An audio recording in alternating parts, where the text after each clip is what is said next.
Nicolas Cage a dépensé 150 millions de dollars pour des manoirs, des yachts et même un crâne de dinosaure.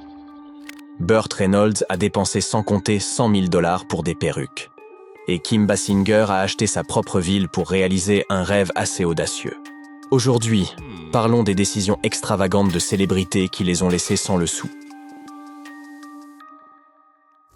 Nicolas Cage est connu pour être un désastre financier. Il fut autrefois l'un des acteurs les mieux payés d'Hollywood, possédant environ 150 millions de dollars en banque.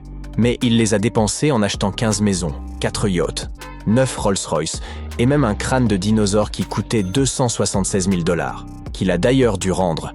Comme il l'a expliqué, je l'ai acheté lors d'une vente aux enchères légitime et j'ai découvert qu'il avait été sorti illégalement de Mongolie, et j'ai ensuite dû le rendre. Lorsque la crise financière a frappé, devant 6,2 millions de dollars en taxes, Cage a dû vendre la plupart de ses propriétés. Il a littéralement dû accepter n'importe quel rôle d'acteur, juste pour éviter la faillite. En 2016, la fortune totale de Johnny Depp aurait pu atteindre jusqu'à 650 millions de dollars.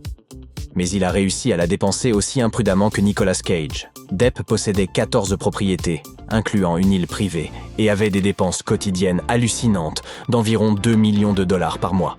Cela incluait 200 000 dollars pour un jet privé, 150 000 dollars pour la sécurité et 300 000 dollars pour le personnel. Selon les anciens gestionnaires de Johnny Depp, l'une de ses dépenses les plus extravagantes a été de dépenser 3 millions de dollars pour envoyer les cendres de son ami Hunter S. Thompson dans les airs avec un canon. « Je veux juste envoyer mon pote de la manière qu'il souhaite partir », a-t-il dit à l'époque. Depp a tenté de poursuivre sa société de gestion, mais ils ont répliqué, disant qu'il avait ignoré tous leurs conseils et qu'il n'avait à blâmer que lui-même. Dans les années 90, MC Hammer roulait sur l'or, engrangeant plus de 33 millions de dollars grâce à son single emblématique You Can't Touch This. Mais bien qu'il ait conservé son statut emblématique, disons simplement qu'il n'a pas su conserver son argent. Il a dilapidé 70 millions de dollars en seulement 5 ans à cause de certains choix de dépenses discutables. Par exemple, il avait environ 200 employés, dont la plupart étaient ses amis. Dans son personnel, Hammer dépensait à lui seul 500 000 dollars pour ses employés. Ensuite, il a fait des folies avec une mention de 30 millions de dollars en Californie, équipé d'un portail doré, d'une piste de bowling, même d'un studio d'enregistrement.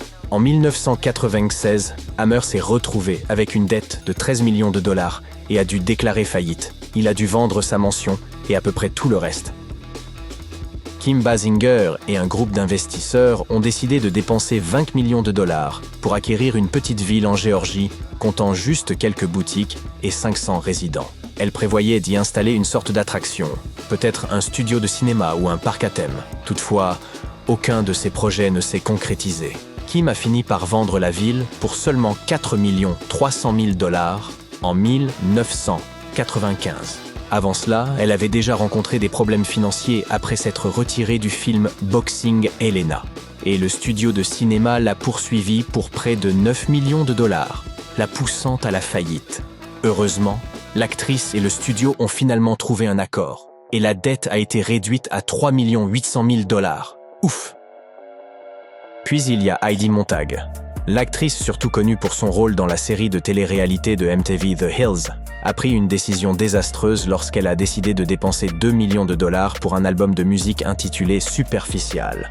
Lorsqu'on lui a demandé si elle pensait que son album était aussi bon que Thriller de Michael Jackson, elle a répondu « Absolument!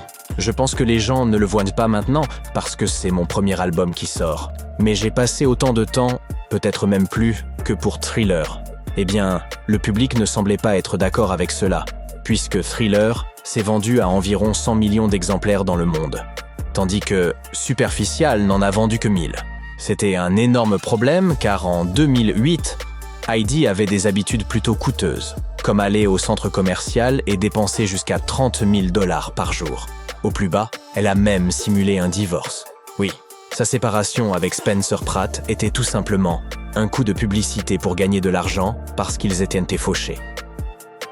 Parlons de 50 Cent et de ses folles aventures financières. Après des succès comme Inda Club et Candy Shop, il nageait littéralement dans l'argent, mais il le dépensait comme si demain n'existait pas.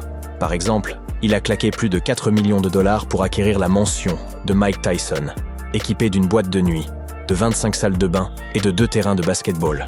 Interrogé à ce sujet, il a déclaré « Je l'ai eu pendant 14 ans.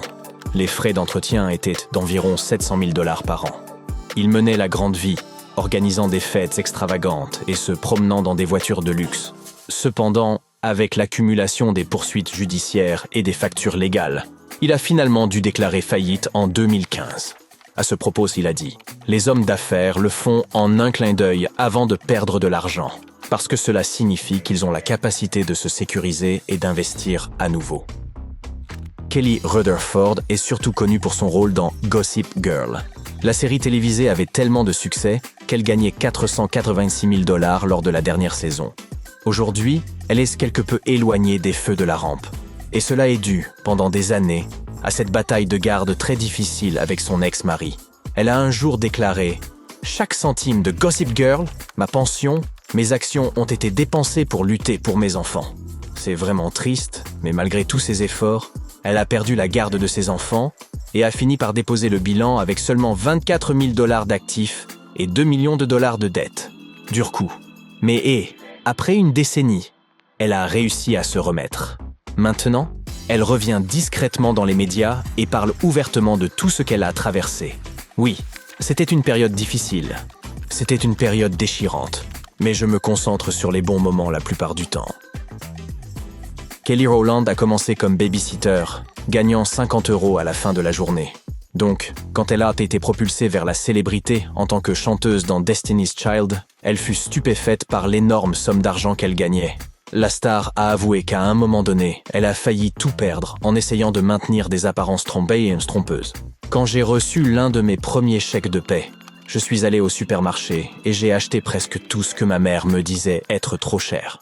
Elle a dit que beaucoup de personnes avaient essayé de la prévenir de gérer son argent et d'investir, mais elle ne les avait pas écoutés.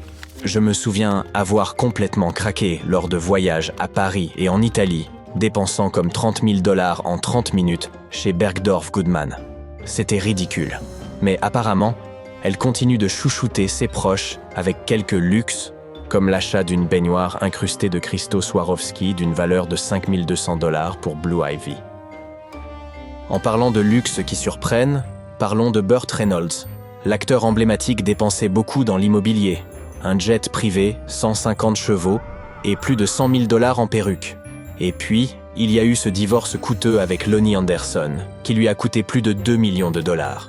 Dans le cadre de leur accord, Reynolds avait acheté une maison pour elle, mais parfois, il manquait de payer le prêt hypothécaire de 9 000 $. Avec toutes ses dépenses et ses revenus en baisse, Reynolds n'a pas pu rembourser un prêt de 4 millions de $ à CBS. Finalement, il a déclaré faillite en 1996, avec des dettes de plus de 10 millions de $. Francis Ford Coppola s'est fait connaître en réalisant des films emblématiques tels que Le Parrain et Apocalypse Now. Cependant, son film Coup de cœur a été un échec majeur. Malgré un budget de 26 millions de $, il n'a rapporté qu'environ 600 000 $. Cela l'a conduit à des problèmes financiers profonds au cours de la décennie suivante, et il a déposé le bilan à 3 reprises. A-t-il tiré des leçons de cette expérience? Eh bien, c'est difficile à dire, car il a récemment investi environ 120 millions de $ de son propre argent dans son nouveau projet Megalopolis. Lorsqu'on lui a posé des questions à ce sujet, il a dit « L'argent n'a pas d'importance. Ce qui est important, ce sont les amis, car un ami ne vous laissera jamais tomber. L'argent peut s'évaporer. » Êtes-vous d'accord avec Coppola?